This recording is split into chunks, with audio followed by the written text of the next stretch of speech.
अमावस्या का दिन आ गया और इधर सावन लग रहा था, इधर अमावस्या पड़ गई और दूसरे दिन सावन के 15 दिन पड़ना थे, शिव के दिन पड़ना थे। और शास्त्र कहता है सावन का महीना वापिस लग रहा हो, उस दिन 33 कोटि देवी देवता भगवान शंकर के मंदिर में खड़े होकर अपनी जिंदगी का सारा पुण्य लगाना चालू कर देते हैं, पूरा पुण्य। अमावस्या पूनम को अमावस्या पूर्णिमा को भंडारा क्यों चलाते हैं, उसका कारण क्या है? इनने कौन सी कथा सुन रखी है कि अमावस्या पूर्णिमा को भंडारा करो? अमावस्या के दिन कोई शंकर का भगत आ गया, कोई शिव का उपासक आ गया, कोई शिव का उगड़दानी का भगत आ गया, कोई नारायण का भगत आ गया, उसको कुछ खिला दो, उसका मुंह झूठा करा दो। आखिर कारण क्या? बड़े बड़े घरों में ब्राह्मणों को निमंत्रण दिया जाता है, अमावस्या पंडित जी आ जाना, भोजन कर जाना, पूर्णिमा पंडित जी आ जाना, भोजन कर जाना, पूर्णिमा के दिन कथा कर जाना, अमावस्या के दिन कथा कर जाना। अमावस पूनम का ऐसा योग क्यों बनता है? उसका कारण केवल एक, शिव महापुराण की कथा कर रही है। अमावस्या का दिन था, दूसरे दिन सावन का महीना वापिस चालू, श्रावण वापिस चालू होना था। दोनों का जब संजोग होता है, सावन का जब संजोग होता है, आपको कथा में भी पहले कहा, मेहमान तुम्हारे यहाँ रहते हैं जब तक बच्चों को कुछ नहीं देते हैं। मेहमान जिस दिन जाते हैं 200-500 रुपए बच्चों को दे जाते हैं। और सावन का वापिस मध्य का प्रारंभ का दिन वापिस हो जाता है, जब होगा सावन वापिस चालू होगा, उस दिन 33 कोटि देवता, यक्ष, गंधर्व, देवता, पितर सब उस दिन लुटाते हैं, संपदा देते हैं, वैभव देते हैं। और उस दिन भूल से भी अगर एक कनेर का फूल शंकर भगवान पर चढ़ जाता है तो जिंदगी का सारा भंडार हमारा भर जाता है। एक पुष्प, कनेर देखा है?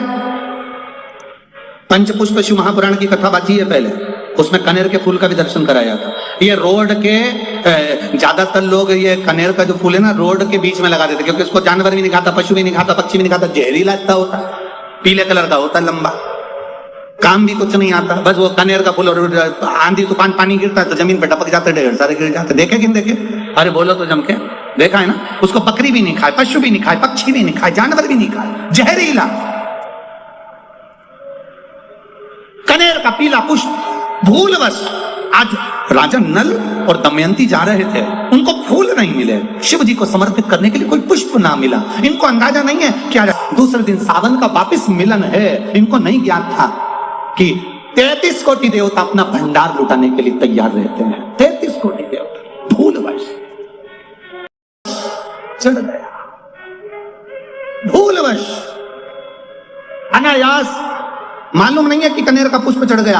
अब इनको पुष्प ना मिला, पुष्प ना मिला, ना मिलने पर इन्होंने देखा मार्ग से जाते जाते इस पुष्प पर ना पक्षी बैठ रहा है, ना पशु बैठ रहा है, ना इसको कोई खा रहा है, ना कोई जान रहा है। पुष्प देखा, कनेर का पुष्प सम्मुख था, छीना और उठाकर उस दमयंती ने अपने पति नल को दिया। नल ने वो पुष्प देवाधिदेव महादेव को समर्पित किया। समर्पित करा हुआ पुष्प नीचे गिर गया। नीचे गिरा तो वो गिरता हुआ पुष्प अशोक सुंदरी वाली जगह पर जाकर टिक गया। तब अशोक सुंदरी ने देवाधिदेव महादेव से कहा, पिताजी इसने पुष्प मुझे दिया है। शिव कहते हैं ये पुष्प जो मुझे प्राप्त हुआ था मैंने तुझे दिया था। ये स्थान देवी का हस्त कमल है। आज का दिन 33 कोटि देवता अपना भंडार, अपना पुण्य मनुष्य को देते हैं, इसलिए आज तुम पुण्य दीजिए।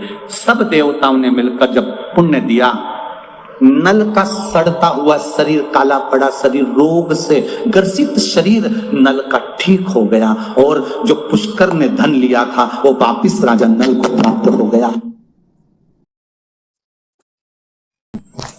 पंचमी, अष्टमी, एकादशी, प्रदोष, शिवरात्रि, अमावस्या, पूर्णिमा, इस दिन ये 7 दिवस आपको बताए थे और कहा गया था कि 5-5 दिए लगाना शाम के समय पर। बन सके उन दिए को लंबी बाती का, कौन सी बाती का?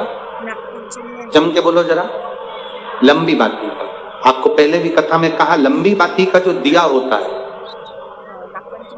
लंबी बाती का जो दीप होता है, वो दीप हमारे जीवन में वंश की भी वृद्धि करता है।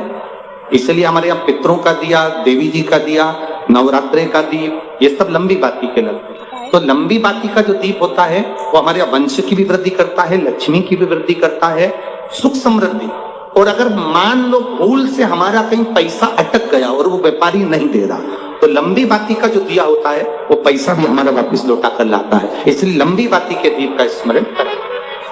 सावन के महीने में उसमें 7 जगह अर्थात 7 तिथियां ऐसी हैं जिस दिन 5 दीप का वर्णन